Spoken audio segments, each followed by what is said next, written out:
Now, sa ako nang gingon, akong gitapad ng pictures mahigala ni Father Flavio Villanueva o Father Shano Obod, lain-lain sila og mga baruganan. Sa akong tan-aw, tungod ni sa ila manghigalang prinsipyo o sa ilang experience. No? Way labot to manghigalang sa ako na yung binayran, kay kung binayran ko ka, siyempre ang nagbayad mo, magay mong labanan. Mabitan ang daghan manghigalay mga trolls, dili lang ko muriak ang mga trolls kay panginabuhi na po nila po na.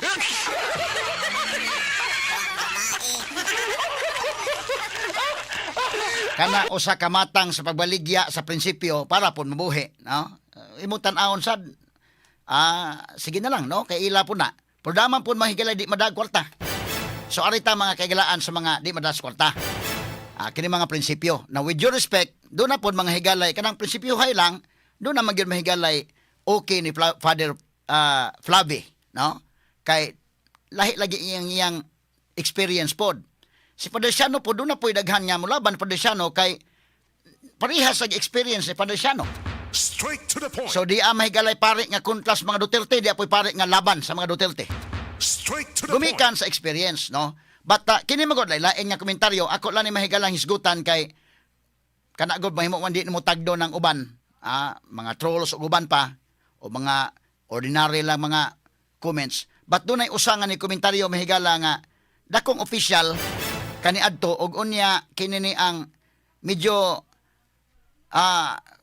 kamaopod technicality, no?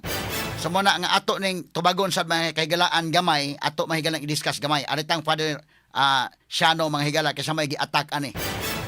Now si Father Shano, niadto man gud mahigalang November 30, dunay rally nga gipahigayon dire mga kahigalaan kadtong trillion peso match.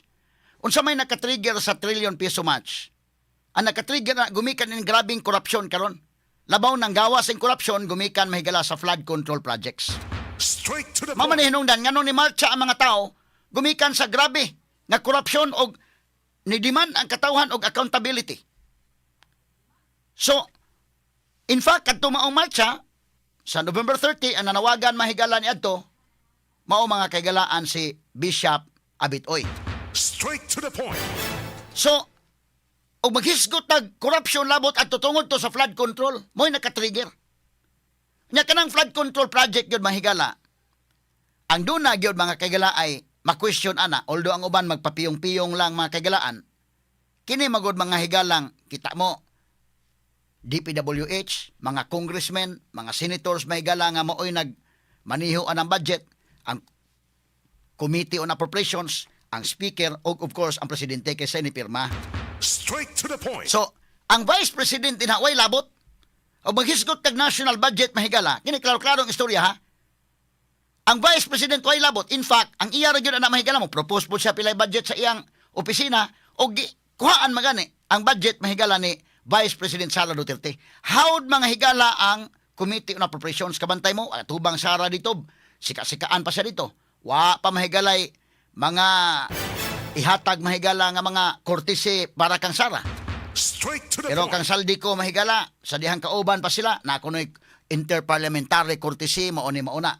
Kawantay, bagod mo, sarab, sika-sikaan dito. So mo nang itabua. So, o baghisgot kag corruption sa 2025 budget, medyo, klaro-klaro lang ba? Way labot si Sara Duterte, kay Vice President man na, spare tire man na siya karon mga sukid di paminaw. Straight to the Sa point. nakasabot sa structure sa panggobyerno, ang tumbukon gani mo ana aron nga makaigo ta. Kay lisod na kayo, you are barking the wrong tree. Ni anang kalakiha. Og flood control na itong hisgutan, way labot Sara. Hinoon ko mo hisgot kag confidential funds nga adto nimo tirahon bahala nag flood control na binilyon na dire adto gi ka mo tira sa confidential funds na pwede na napita. Kay mao man ay padak-on mga kagalaan. Mabitan mo ingon uban, hilo mo kayo sa trilyon nga nakawat, hilo mo sa bilyon, saba kay mo sa milyon. Straight to the So point. manang depende mahigala sa katawhan asa mga kaigalan ng ilang pananaw. Pero kung objective ka mo tanaw, kadtong maong marcha sa November 30, marcha to mga kaigalaan labot sa korupsyon gumikan sa nang gawas nga baho sa flood control project.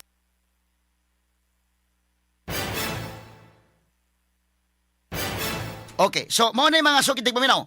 Pag marcha dito, na may usangan ni marcha mga kaigalaan nga inay ang dadan og placards ito mga higala kini mga kurakot, kini mga higalang involved sa flood control, inay mga higala dadan tog Martin Romualdez mga higala mo ay sus, doon na may usa ka babae nga nagda dito mga higalang placards nga si Father Shano ubod may atake. So, sa lakto di pag-istorya mo lahi ning iya, no? Giyon day. Father Shano unsa ni? Ubod, why side with the corrupt?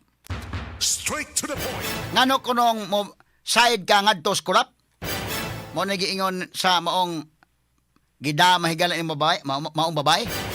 Si Father Shano sad mga kaigalaan nitubag pod mga kaigsunan sa iyang pagsulti nga ingon sa kusog kaayo sila mo ingon due process.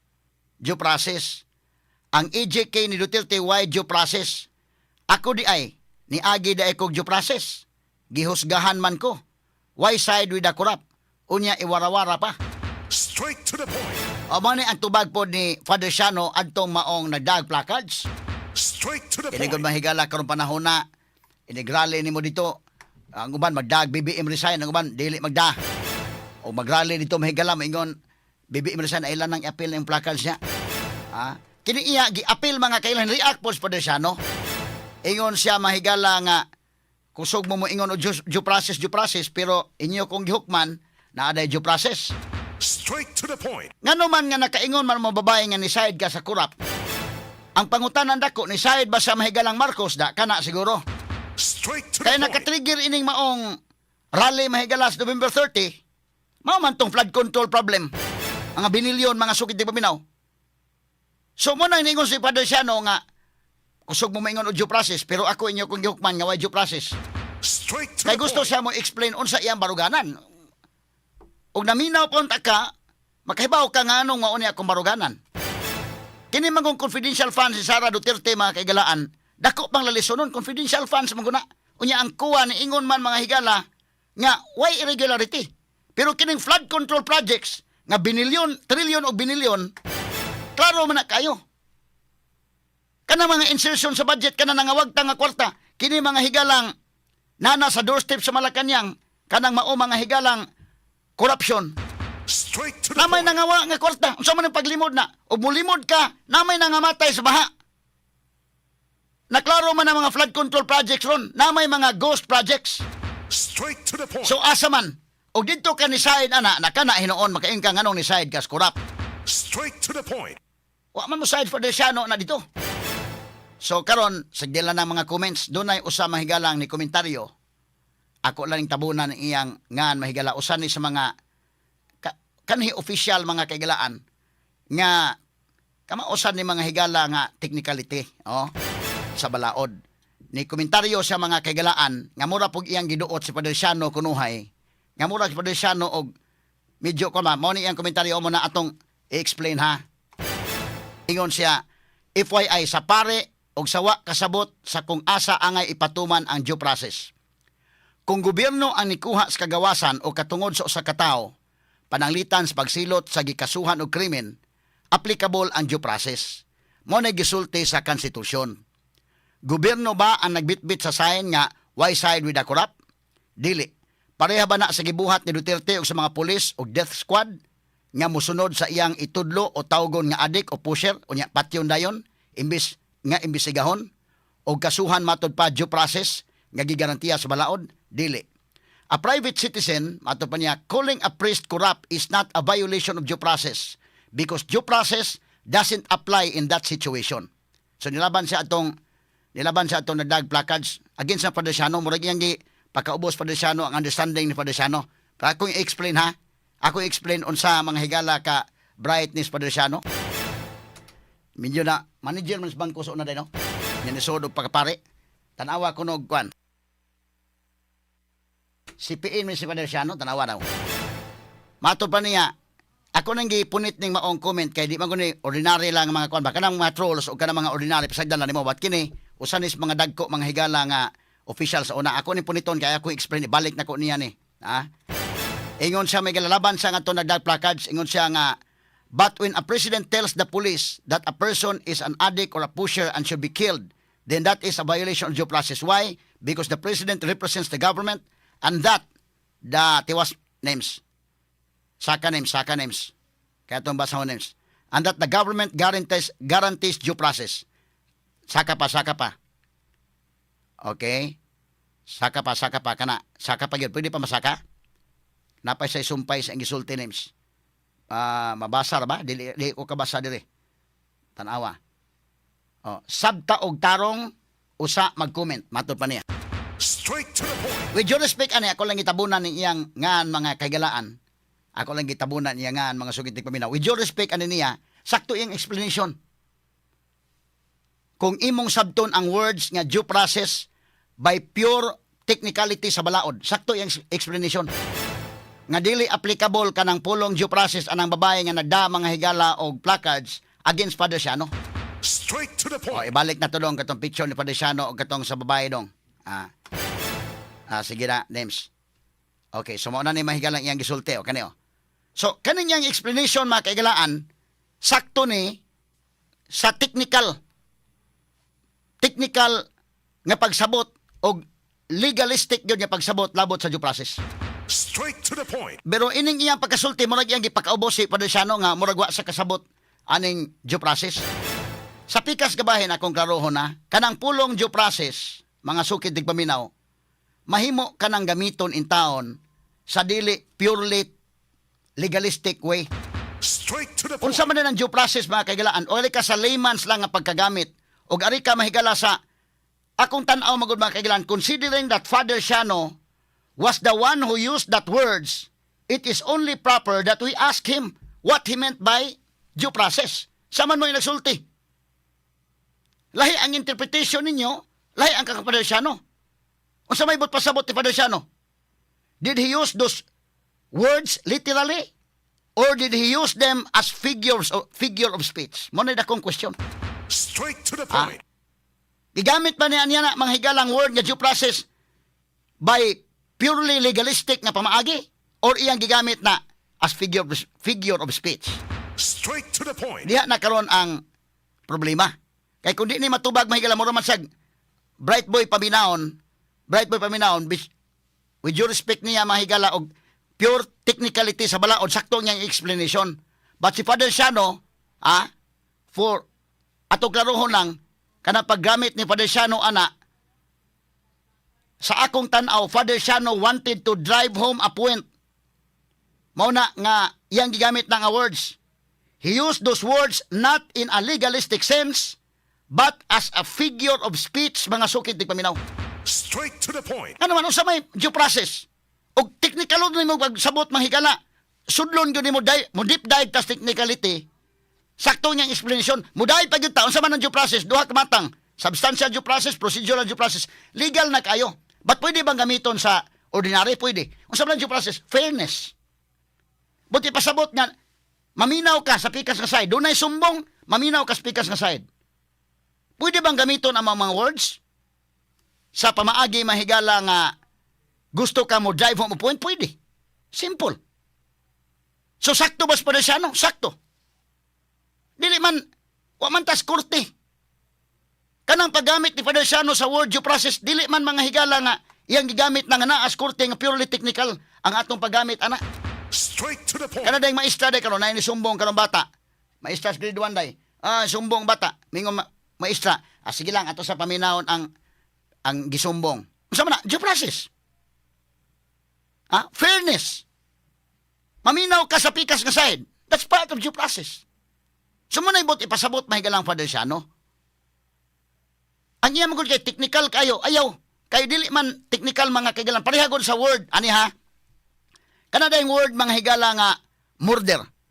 O di man na gamiton technical kay pwede man na gamiton hyperbole. Figure of speech. Panalitan day moingon ko karon. Example moingon ko karon, the impeachment complaint against BBM was murdered. At the committee level of the House of Representatives. Igamit og word nga murder.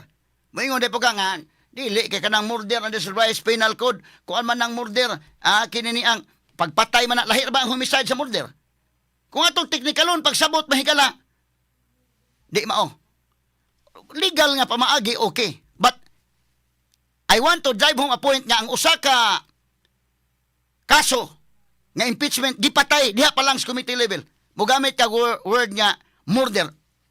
Dili man gigamit nimo nga legalistic, purely legalistic, kung dili mo gigamit as figure of speech. Straight to the Kaya point. kini Father Siano as pare, kini mga pare god, mahilig niya ang Bible gani, daghang mga figure of speech niya. Kining pare mahigalap, mahilig ni sa apil na sa ilang mga subjects sa seminaryo.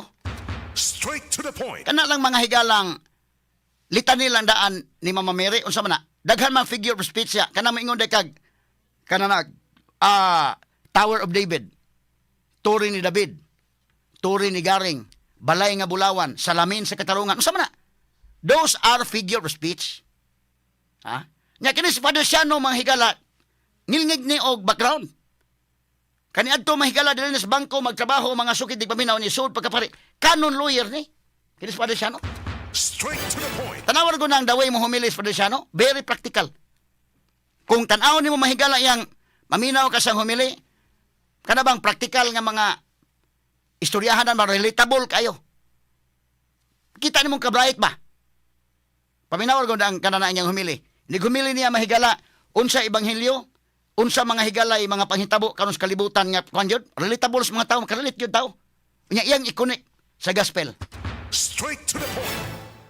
Ano mo mailhan ni smart bright boy nga pagkapari mga sukid di paminaw. So kung moingon siya nga dili mamurag ang gipakaubos Father Siano, ako ibalik niya na. Nigamit sa Father Siano din ha og figure of speech. Straight to the point. Di day pwede mo gamit ka na aron pag drive home og point mga sukid di paminaw, porbida. Straight to the point. Kay kini mga kaparian kamao sila mga figure of speech. In fact, sa Bible may daghan mga figure of speech yang naa. Kana na pag-ingundaan mga higalag, ang imong pikas mata makasa logita. Di man na literal. Di man na mo sabto literal. Kung ang imong pikas kamot makasa putla. Figure of speech na.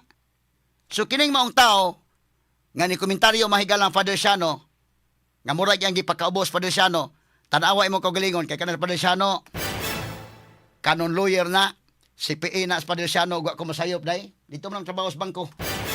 Ha? Akong tan-aw baya sa iyang mga humili o sa iyang kuan, ibaw ba kag unsay kini tawhan na bright boy ni. Og ikumparar nako nining nagpa-comment, layo ra kay kado ni Father Siano. Not just number one. Simply dominant. Komentaryo na walang sinisino-sino. Attorney Rufil Fernandez Banyo sa Straight to the Point.